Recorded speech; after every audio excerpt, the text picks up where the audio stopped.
forgot I got my trumpet. I forgot my mute. Oh, you need your mute. Doesn't Jason have two of them? He's got a plunger.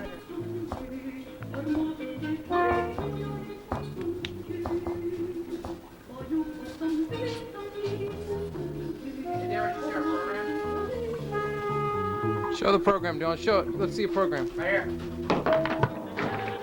Hold it up for the camera. Keep coming closer. I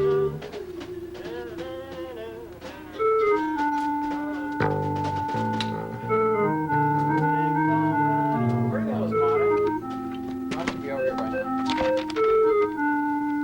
That's too small to read.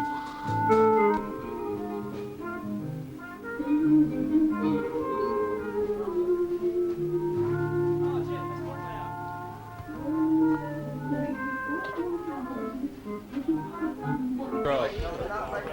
So it took 8 days to get there. And So then you were there for like back. 12. So we were there for like a week.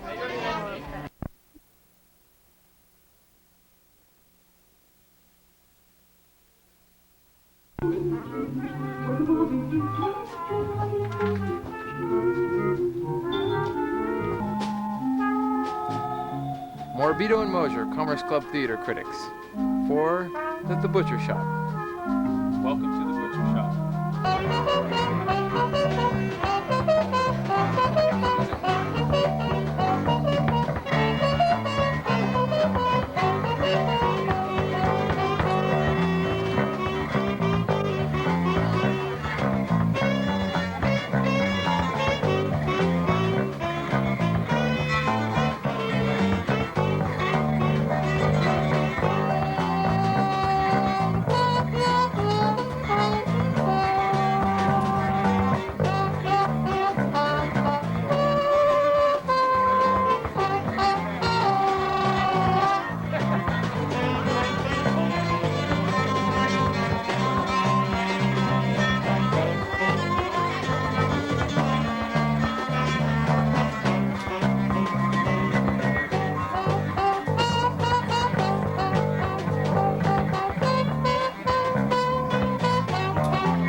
This play is called The Deep Sea Serenade, or The Eye of the Dreamer. Let the play begin. A fish has found his position, the very position from which he has never moved. And from here, he has no trouble resembling a fish.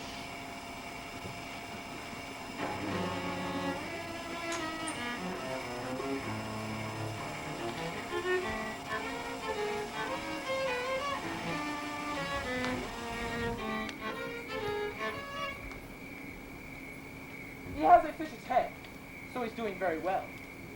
And he holds it high. His torso is wet. His arms are wet. His fishy heart is nourished by a fishy system of breathing. Fish eyes! He's a monument to all that stands like a fish, sure of itself, and fishy.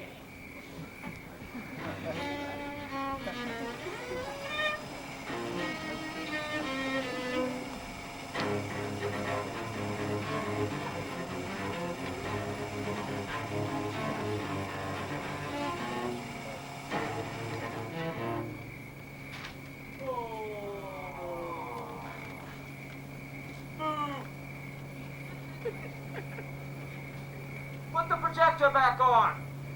Hey!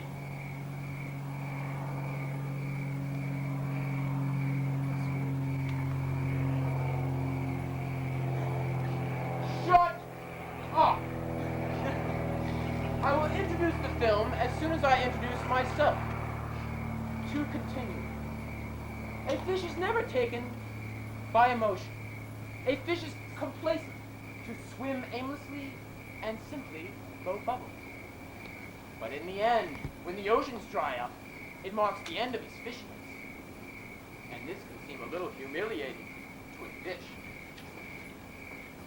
So we only show films at night.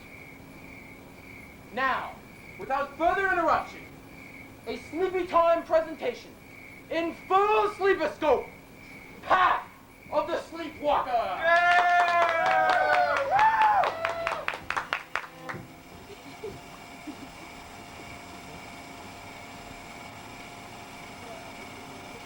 I am wandering in the shape of an artery. I leave a trail of blood from the veranda to the stones of the courtyard. I commit murder there.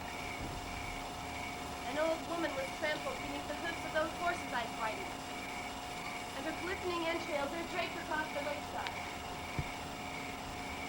The ground is moist, and once more leads me on a cushioned stroll, tired and moist.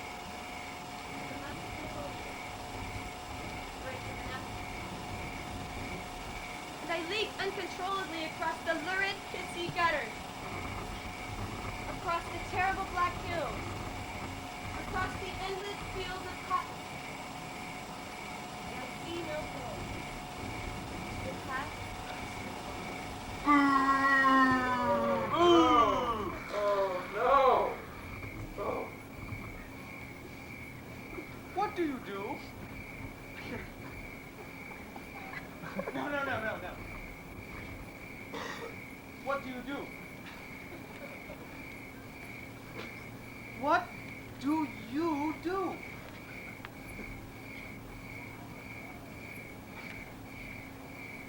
For a moment, I was an actress in a silent film, with 2 fragments, and an ending in which I spoke.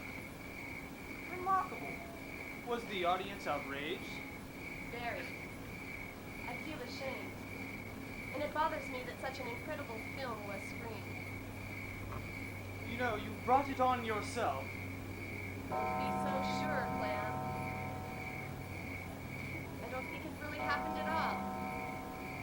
Belle is my cue. Yes. There's no need for you to parade around in that nightgown any longer.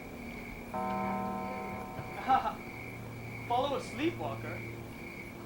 Where would that lead?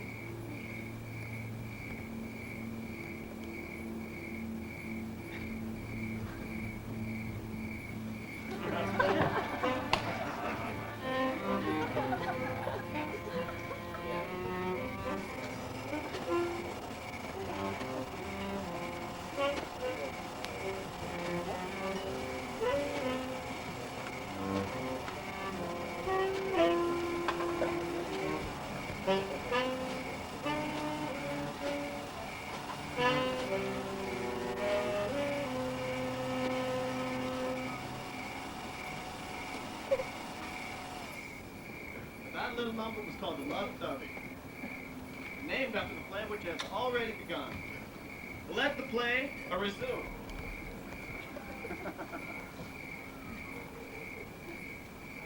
Night and day mean nothing to me. My eyeball is filled with a murky juice through which all vision is bathed. Poppies, cream, sawdust and gasoline rain like the water of the world. While I stand before this particular membrane, the Latimer's garage, which could be my second eyelid.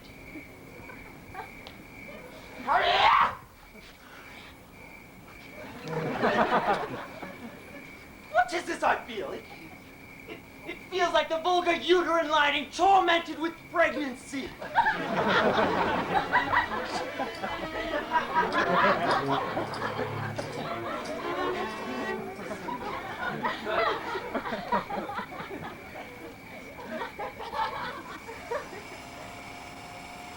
Who are you? Somnambulist of the sea, who walked while she slept at the age of 11, but soon found herself walking with the dead. Her playmates ushered her into the waves, too afraid to wake from sleep. I see. Tragic. So your sleeping sickness did you in, but do not evade this question. How was it you were able to distinguish your slumber from the sleep of death? Who are you? The hero of night. A dreamer! Then you must be dreaming. Yes, somnambulist. But since I do nothing but dream, it is impossible to commit my dreaming to mere fantasy. It does not fade in the light and vanish. It is my reality. It is mine also, regrettably so. But I will give you these 3 choices. Take care, dreamer. For if you should be tempted to lift this veil, you would see the face of death. And if you were to kiss these lips, you would taste the kiss of death. And if you should happen to be seduced and sleep with me in my cabinet, then you would know the sleep of death. And that is something far darker than my face or my face. To couple with one's dream. The opportunity is mine! And how fitting that I should have such fantastic dreams! Incredible, sublime, an imperative moment of decision!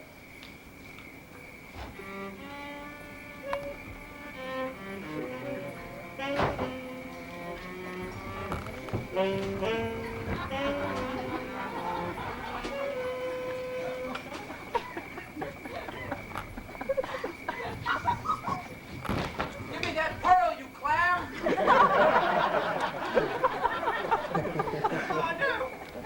Furious deep sea diver! He enters the sea to reap it of its wealth!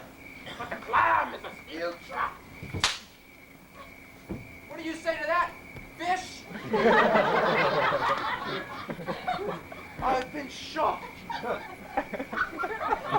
Look at this fishy blood. But I'm not so worried, you see. We always wake up before we die in dreams. Everyone knows that, don't they?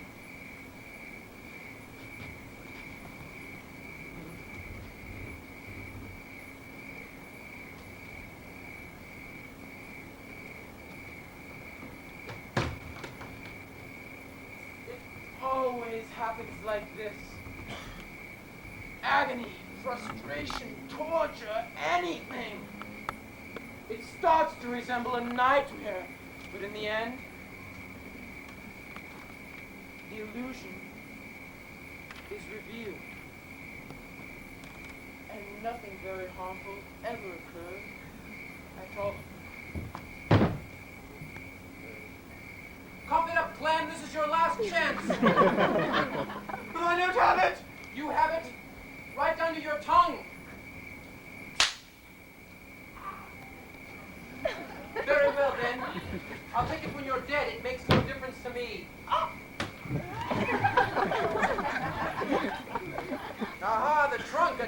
away, Clam. He ingests the salty sea. He ingests the big fish and the little fish. He ingests the captains whom mutineers throw overboard, and the mutineers whom captains throw overboard. And he is supposed to hoard it all behind the rippling lips of his unyawning mouth. But this Clam decides to hide his pearl in a trunk.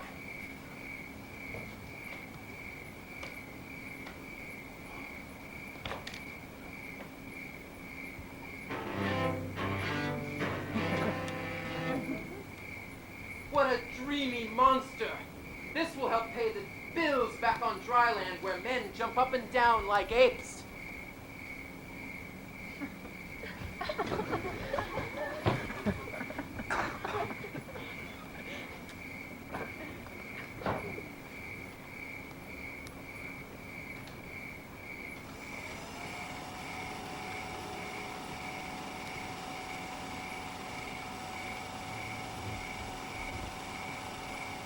This is a first-rate darkness. The dark sky sucks up against the dark ground to form a wet seal. And the horizon has vanished. Have I rediscovered the atmosphere of my mother's womb? Or have I discovered the view from my grave? I don't really care, though. I cannot decide. I will not decide. But I will return to my comfortable bed to see if I can dream again. To see if I have committed some baneful, irreparable mistake in my previous dream. Farewell.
What's that?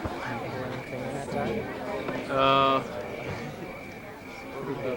yeah, it is. Trying to see how it turns out. Yeah, it's really. See what it looks like.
What are you doing out here? What time did you get up?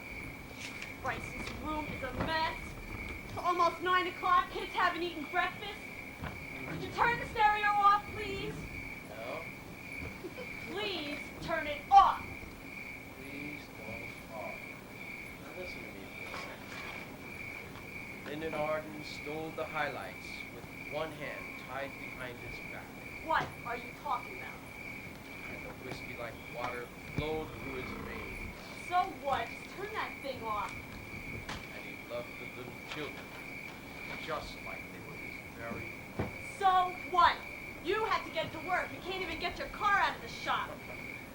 Walking's good for the heart. Oh yeah, like drinking? Leave my drinking out of this. I'm high. Oh, we're gonna get into that. God loves the Irish. God loves workers and you're late. Get going. Life is the imitation of art. No, hon. Life is life, art is art, and you're lazy. The soul can be moved. So what? Just get going. You're not Irish, you're American. Just go to work and get that smile off your face. You've been drinking already. A smile is fair defense. It sets the body cell. Yeah, sure, and I'm a Gandhi. Heart. Look, I'm your wife. I'm more Irish than you. Not that I'm so proud. You're just a bullshit. My brother says that the body cells. Your brother is only familiar with liver cells, and then only as a cold-blooded murderer. He says women can't be trusted. Oh yeah, he's a real expert on women. He says that a smile properly done can set the whole body in such a manner that when a woman plunges a blade into your heart, the cells instantly close and none of the precious blood is lost. Listen, I love you, but you gotta stop talking like this. You gotta go to work. You go way out on this Irish thing. We are the misshapen dancing on a mirror. Our faces flashing no to non-wizard professors. Our teeth Please, the fall to the Pope and his own nightmare. please stop this nonsense. I'm sorry. Well, I'm sorry too. I just feel funny this morning. The magpies are moving. Listen, I love you. Now please, you gotta stop talking like this. You gotta stop reading James Joyce right when you wake up in the morning.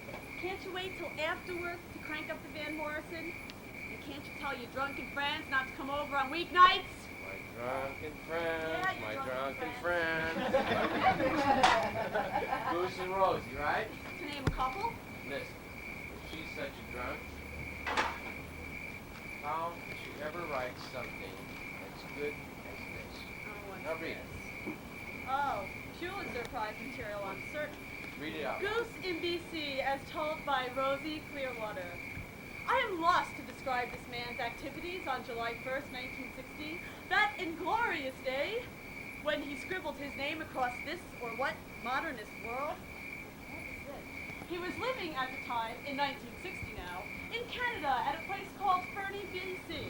It was one of those multi-group towns where fur trappers and coal miners, frogs and Polacks, I call them, reside in harmony. Well, you know, kind of. One day after church, an altar boy is pouring leftover wine in the river when he sees a nude lady float by that looks deceased. Turns out she was. One bullet hole clear through the heart. Also turns out Goose is a suspect, because she was his girl and everyone knew he was dead-eyed.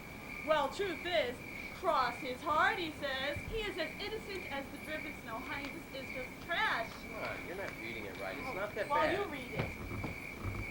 He was tried by jury, convicted by jury, and sentenced by judge.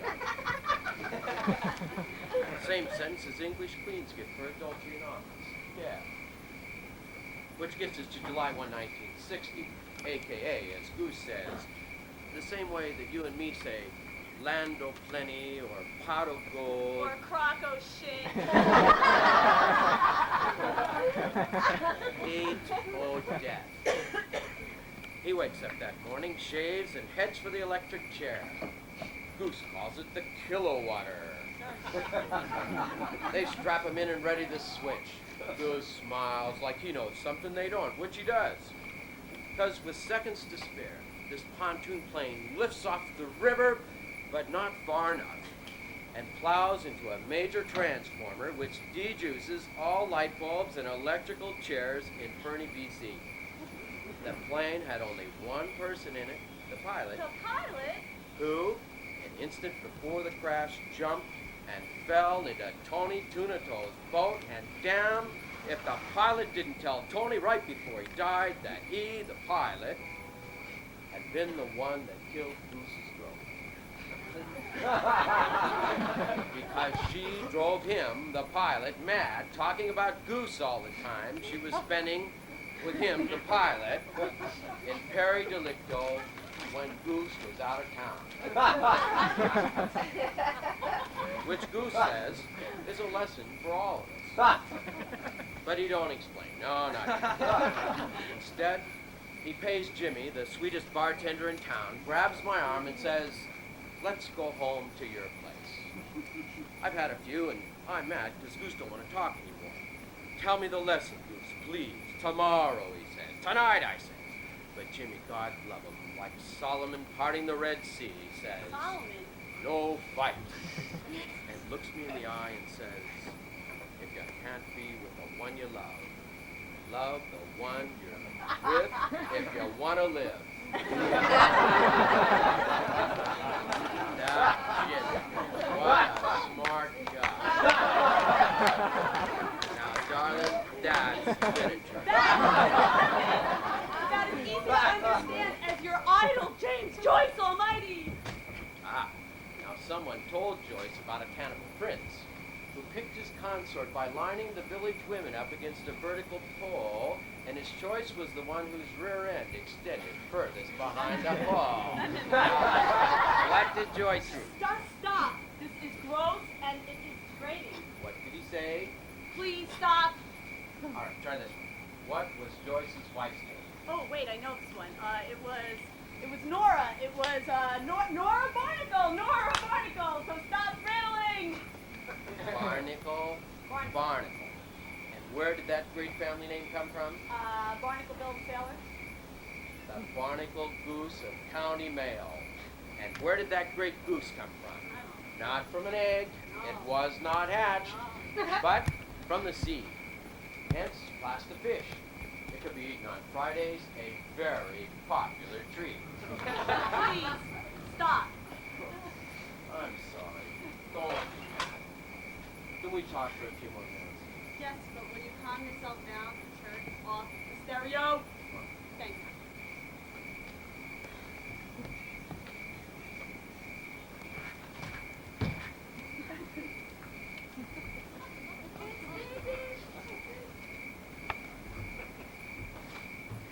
Why are we always being put down? We aren't. We are. We are not. We are Americans. It's the richest country in the world. You have a job. You own a home. You have a family. I am an Irishman. American. Oh, and I suppose it wasn't my grandmother, Kitty O'Halloran, out running the boys in Cow Hollow. Throwing vegetables at Protestant weddings. And it wasn't her man, Tom Horan, God rest that great man, who caught her. What? Yeah, okay. And they didn't have a cop, a priest, and my own dear mother. So what? So I'm an Irishman. Poet. Anarchist. Revolutionary. Sandinista. You are afraid of the dark. That's a lie. I am not afraid. Okay, fine. Sure, you're Irish. So what? Half the people in this country claim that they're Irish. Okay, you're Irish. So what? It's important to Well, me. fine. I'm from the underdog. Now that's just a hedge against failure. Why? Doesn't mean a thing. And I suppose children aren't starving in this world right now. Now wait, that has nothing to do with it. Besides, it's not strange fruit didn't hang from southern trees, and that wasn't the fault of complacent white folk. What are you talking about? Someday they won't be showing film clips to our shocked grandchildren Of what? of us lining up to eat French fries, compared against alternate frames of dark children with swollen bellies, twig arms, plaintive eyes, fellow human beings, same planet, same time. Don't worry about I'm Irish, you're Irish. We'll move to Dublin and that. Fight who? the English. Oh, come on, it's cold there. You freeze your ass off. Besides, the English are not our enemies. Go fight the Russians if you're so damn romantic. The English have ripped our country to shreds. It is not your country. They have picked our bones, seized our land. And how would you know? Just give me one example. Easter Monday, 1916. I suppose he didn't shoot our boys in Dublin in a library. Our boys were not in there doing research. So what? So you tell me.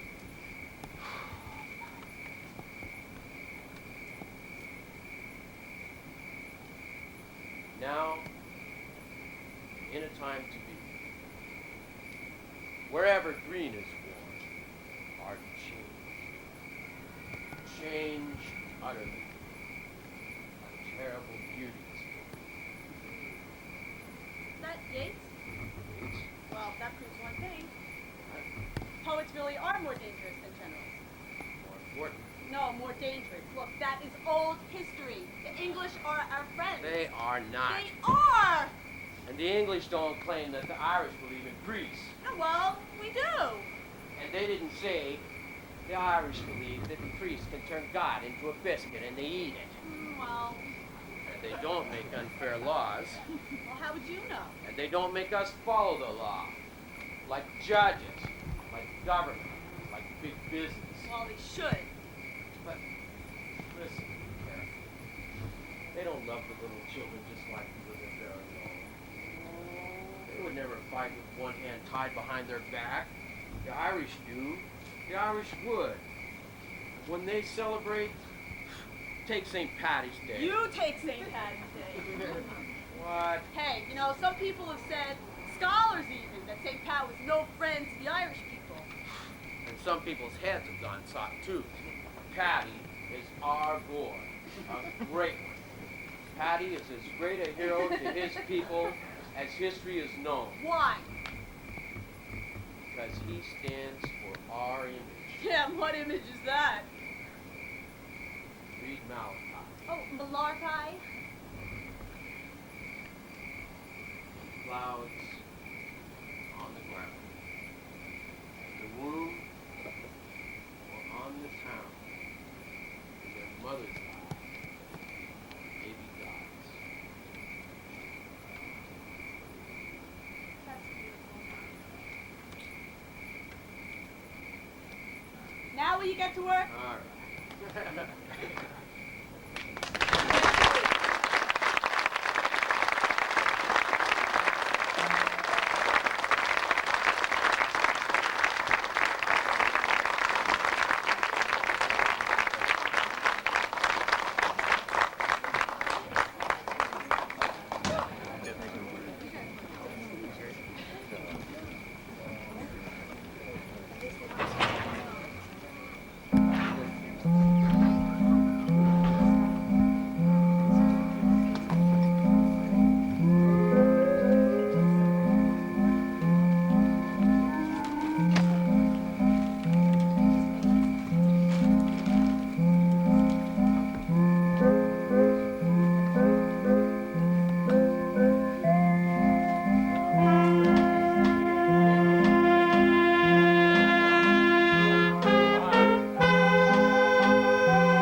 nothing. Jesus, Kenny, it was nothing.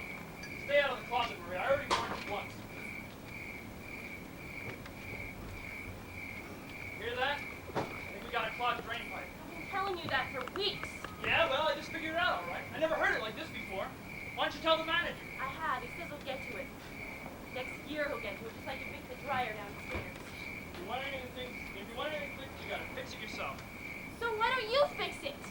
Well, I would if I had the tools. For a job like that, you gotta have the right kind of tools. I don't have the right kind. Otherwise, I'd have fixed it a long time ago. What's for dinner?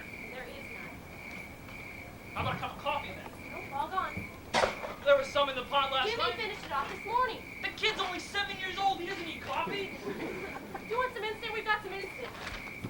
Oh, I fucking hate that shit. Your friend Buddy called. Buddy? Yeah, Yeah, what did he want? he's coming over. Here? Yeah, He couldn't be. He doesn't know how to get here. I told him. What? I told him how to get over here. You told him how to get over here. Why the hell did you go and do something like that? Because he asked. Oh. You don't tell people like that where we live. I shouldn't tell your friends where we live. Oh, I told you I fucking hate that shit. You don't call my friend either. You don't know who my friends are. You've never called Buddy your friend before? No, I haven't. That guy is not my friend. And I resent the fact that you assuming who my friends are. You don't know who my friends are. I don't go around telling you who your friends are, do I? Do I? No! It's over, okay? Let's just drop it. Yeah, well, it would be over if he wasn't coming over. Equipped with full directions and everything, isn't he? You probably even drew him a fucking map. I didn't. Look, if you want, when he comes, I'll tell him you're not here. Oh, gee, thanks. I'd sure appreciate that. You know, if you just wouldn't assume things. The problem with you is you take everybody at face value. You don't account for people's, duplicity of nature. Mm-hmm. Like, take me, for example. Under this facade, I can be a real dick. I don't need a lecture on this. Well, I'm not lecturing. I'm just fucking trying to explain something to you. Would you listen? Can you listen? No! If another one of your friends calls, I'm going to tell him the exact same thing I told Buddy. Well, you do that, and I'll kick you right out of this fucking apartment. I pay for this fucking apartment. Okay, then. I'll leave. I'll leave right now. How would you like that? I'll leave you and Buddy here. You and Buddy. Would you like that? He's a real professional. You'd be moving up in the world. Of course, there'd be some drawbacks. He usually works late hours, and you have to bleach his bloody shirts. But I think you'd get a real kick out of it, Marie. I think you ought to be here when Buddy I comes. will!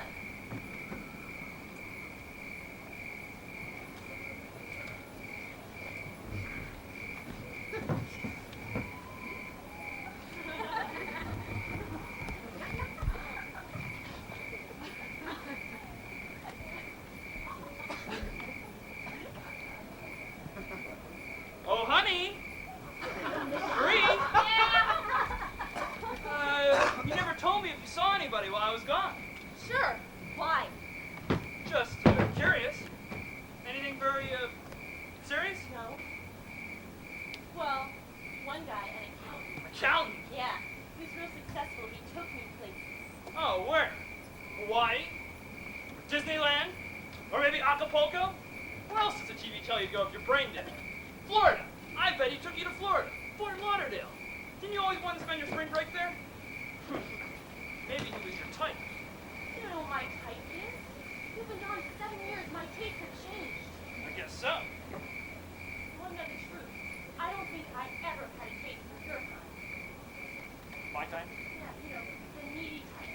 You're always needing me to hurt your ego. You were so dependent on that. I mean, I need it too, but I was probably more tough than you were. Jesus Christ! Let's not overdo it. What do you mean? I mean, don't try to psychoanalyze the whole goddamn relationship. You ain't smart enough. Don't try and change the subject. We're talking about your lack of character. Well, I ain't denying it. But at least I ain't some boring accountant. And we hated those people. What happened? What's changed? You must have changed, Marie. Maybe I ought to just take off.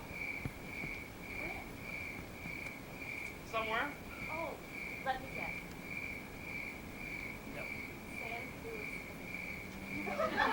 San Luis Obispo. No. You're going back. God, you never even left that town. Your brother never left. He's still there. And when he isn't there, he's going to Tijuana to get shit-faced with his fraternity brother. That's what he's still doing. Surfing and drinking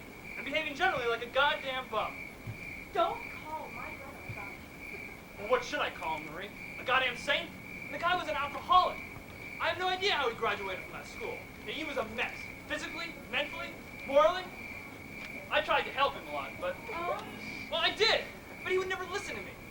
Probably because he was so drunk every time I saw him. You were both. I never drank back then. Are you kidding? You were always drunk. At Christmas and Thanksgiving, you would eat and you would drink and you would sit in front of the TV with Jim watching sports. That's all you two ever did. Now, come on, that's bullshit. I used to play darts with your father. You used to win money off my money. Marie, your father was a compulsive gambler. I never wanted to bet money, but he'd always insist. What was I supposed to do? You gotta just be glad you're not screwy like the rest of your family. My family is not screwy! Marie, look at him. Look at your brother. He graduates from a prestigious university with his whole future ahead of him, gets married, and goes into the goddamn adventure-filled world of accounting. You went to the same university. What the hell did you ever do? Let's not bring that up again. Never have listened to You should have listened to me. You should have never dropped out of college. And look at you now. You're 27. You don't even have a real job. I got a job, Doing what? making money, and that's a hell of a lot more important than going to college. We could have talked about it. You just left.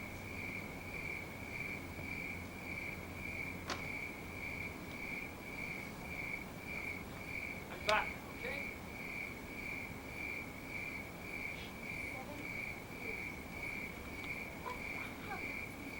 7 years. I really don't want to discuss Why? it. Because I'm starting to get pissed off. My past is my past. I don't want to discuss it with anybody. I don't want to try.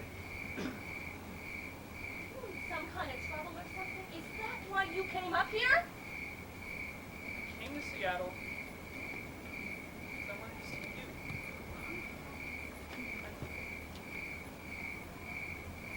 You're thinking about going back to school just to finish your degree. Yeah, I've been thinking about it. Who in the hell is that? I don't know. No, you don't. You just let him nod. Stupid, Kenny. Shut up!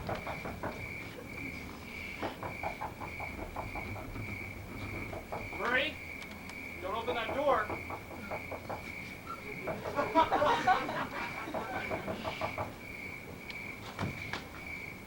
Hi, Marie. My mom wants to go for the rocking chair. I'm sorry, this is kind of a bad time.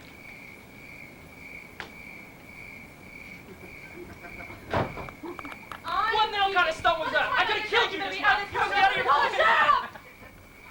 Okay, all right. Let me explain something to you. I'm going upstairs on the fire escape to smoke a cigarette. You better be gone by the time I get back.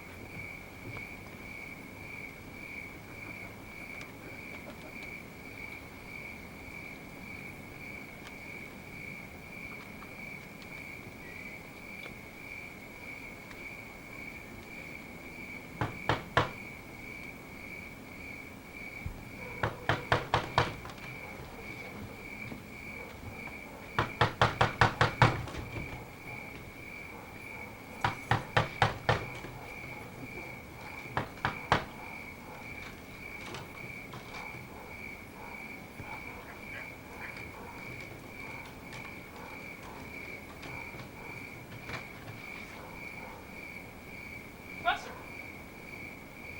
come in.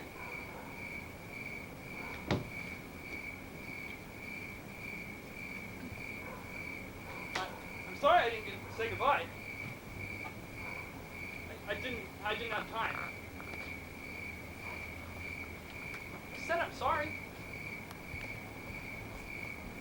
It's raining. What? I said it's raining. Yeah, it's always raining here. It never stops raining up here.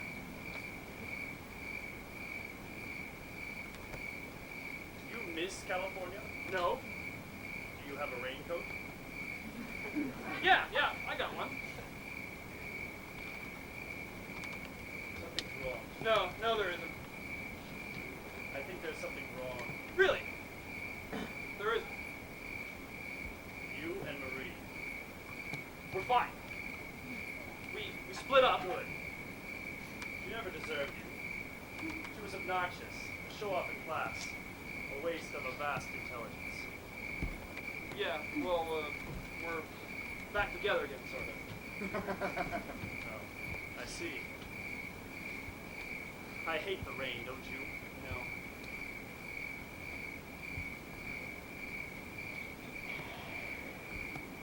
Do you remember her project on Descartes? Your ideas on Lucretius were brilliant. You could have pursued that as a master's thesis. You were one of the best students I've ever had in that class. It's too bad you didn't graduate. Too bad there was only one A. She was obnoxious, wasn't she? Yes. God, how the hell can you stand this rain? It's my arthritis. She just never knew when to keep her mouth shut. Finally, I couldn't stand it anymore. She was always lecturing me. It reminds me of the war. Rain does.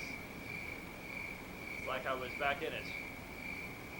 My own platoon commander, because I didn't want to be shot. So I just lay face down in some hole in the pouring rain for hours.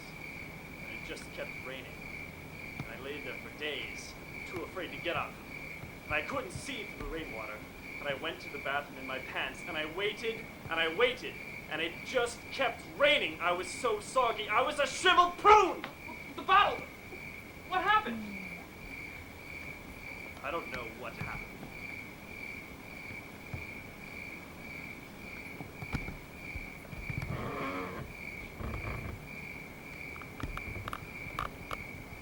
When he left college his senior year, he was at the top of his class at Cal Poly. And we were engaged to be married. I remember the morning he left. A note on the breakfast table with a copy of the Morning Tribune with an article circled in red ink. I read it. The story of this woman in Los Angeles with this massive beehive hairdo. And she never washed it, never touched it. And then one day this black widow spider crawled atop her scalp and built a nest and raised a family in the detangle. So I guess one day she reached up to scratch her head, and the black widow bit her, and the venom went straight to her brain. And she died almost immediately. I guess she was lucky. The doctor said she could have had serious brain damage.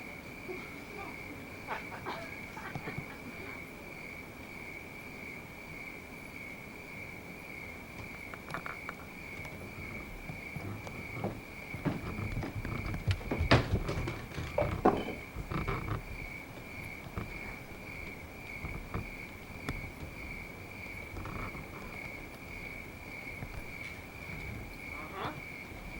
Were your friend Buddy's here? Where? Downstairs, he just pulled up. You better go down there. I don't think he's gonna get past my time. Right. You go down. He's your friend! He's not my friend. What are you, scared? No, You go down there. I will.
let's go to dinner tonight.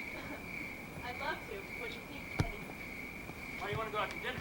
I don't know. Why not? You don't want dinner, Kenny? We don't go out to dinner very often. I'd love to. Do you like Italian? I know it's a great little place around the water. I love Italian food. That sounds great. How about it, Ken? Yeah, I guess. Tomorrow night you come over here for dinner. All right. Kenny's a great cook. I know. We used to live together. You never told me you used to live with my... For 6.5 years. Kenny was a great cook. You still cook, Kenny? Uh-huh. Where are you at now? I'm staying at the Plaza Pacific. Yeah. Is that all your luggage? That's not luggage. What is it? Stuff. Are you hungry? No, I had a sandwich in here. Well, I'm thirsty. How it appears. Are you thirsty? A little. I'm afraid all we have is ice water. That'd be fine. I'll take an ice water. Well, I'll help.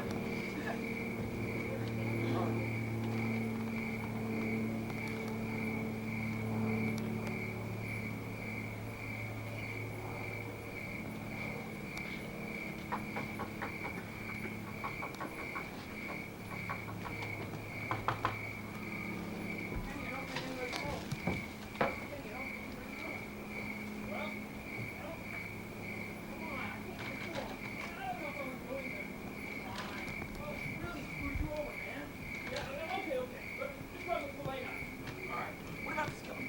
Yeah, that's fine. Grab that too. Okay, check. Man, she really got you. But we're gonna get her. Merry Christmas, Ellen. Merry Christmas. Yeah. I'm really glad you told me about that, buddy. Oh, hey, man. I'm really sorry I ever introduced you to her. Hey, you got the flowers?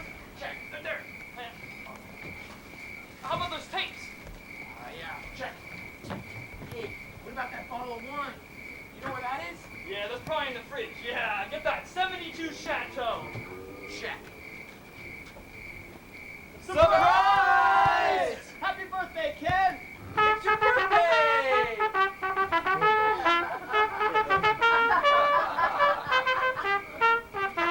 What the fuck is this? It's a birthday party for you! I fucking hate all these people! Have a great birthday! Thanks!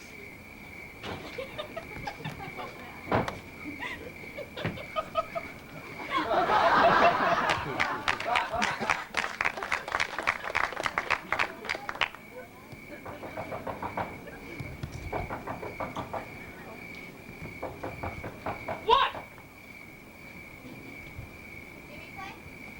Get out of here! What the hell is taking you guys so long? How long does it take to fix a goddamn ice water? Marie! Marie! What? What the hell were you guys doing? Why did you Just so... calm down! Kenny was just telling me about his family. Great. Where is he now? He's in the bathroom. Very nice. Yeah? Well, appearances can be deceiving. Know what he does for a living? No? What? What? I'm not saying. Ask him yourself. That would be rude. Just tell me. No. That's very pretty wallpaper you have in the bathroom. A couple of days, please. It depends on business. Yes. You wouldn't mind my asking, what kind of business are you in? Same sort of business as Kenny. Listen, I'm going to Tacoma tomorrow. Tacoma? Yes, I have some clients there. And, well, I don't know the area very well, unfortunately, and I was wondering if you might want to come with me, Kenny. Tacoma's a bad place. I don't go fucking around in Tacoma. How do you know? I had business there. What kind of business? The kind of business that's none of your business. You're living in my home. Remember me. I deserve to know what kind of business you're running since you seem to be running it out of this apartment. That's enough. No!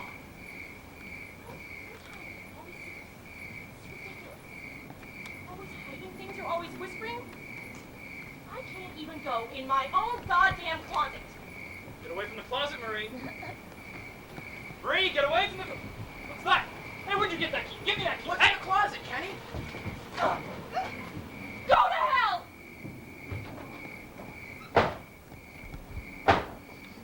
I guess dinner's off. I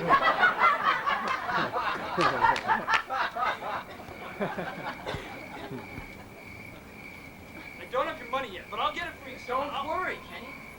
It's just when you up and left town, you didn't tell anybody. Yeah, I know. Sorry. What'd you say was in that box? I didn't. Oh, Kenny, what are you doing? What are you doing? What is Dad? it?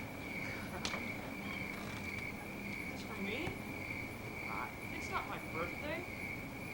What is this, a Valentine's Day present?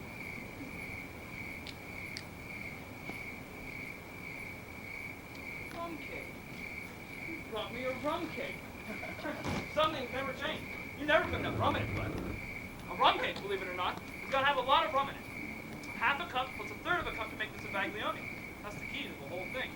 You want to cook it in a double boiler. If you let the water boil, you might as well forget the whole operation. You want the yolks and the sugar warm, not hot. Told you once, I've told you a million times. Let them get hot. Soup Inglés fini. Wish we had this stuff. I'd show you how in the kitchen right now.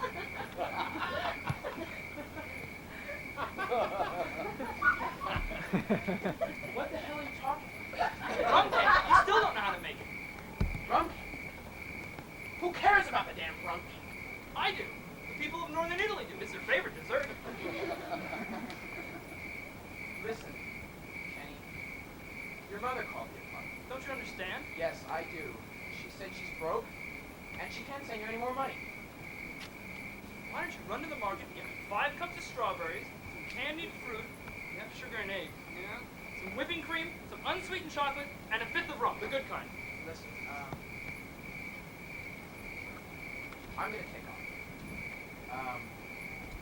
I'll call you. If you can find a box of dates, that'd be good too. I'm leaving. Goodbye.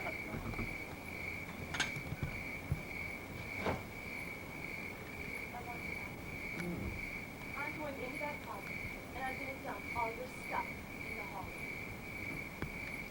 When I make the Zbaglione, I usually like to let it refrigerate overnight. I wouldn't go in there if I were you. Why? So it is time to settle. Then you can mix in the fruit salad.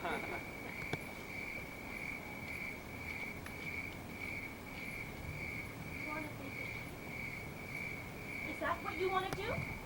Yeah. That's a good idea, Kenny. I could go to the market and get the stuff, I guess. If you let me borrow your car. I can make it tonight, and we could have it for breakfast tomorrow. It's much better than store-bought, or anybody's for that matter. I have my own recipe, and if you follow my recipe to a T, you're sure to produce a fantastic Italian rum cake.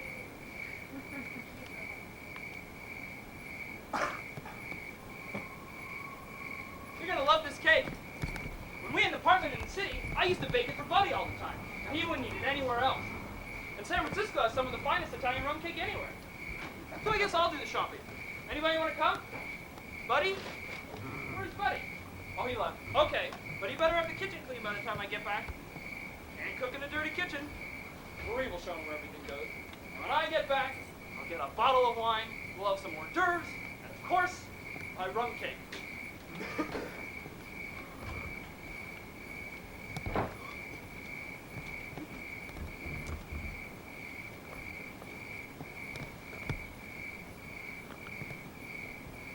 We went on a trip to see his mother in Idaho.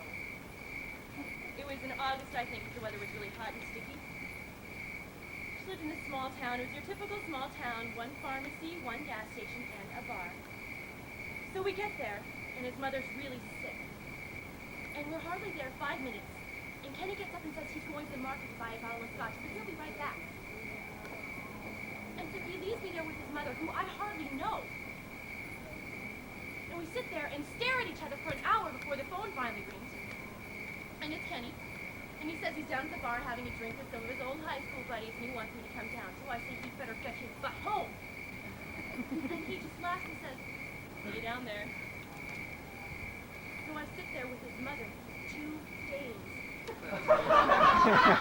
And he finally comes to the door with a rose in his lapel and a shine on his shoes, and he looks at me and I say, "Where the hell have you been?"